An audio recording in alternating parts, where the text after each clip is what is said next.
Totoo pala kapag may edad ka na, saka mo lang ma-realize ang ganda ng buhay nung bata ka pa. Noon simpleng saya lang sapat na.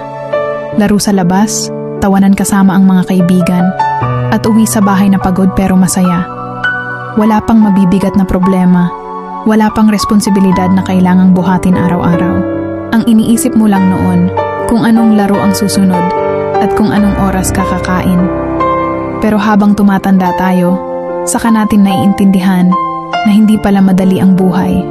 May mga pangarap kang kailangan ipaglaban, may pamilya kang gustong bigyan ng magandang kinabukasan. Doon mo marirealize na ang mga simpleng araw noong bata ka ay mga panahong hindi mo na mababalikan. Pero pwede mong gawing inspirasyon para mas lumaban. Kaya kung pagod ka man ngayon, tandaan mo lang, minsan kang naging batang puno ng pangarap. At hanggang ngayon nasa iyo pa rin ang lakas na iyon para ipagpatuloy ang laban sa buhay.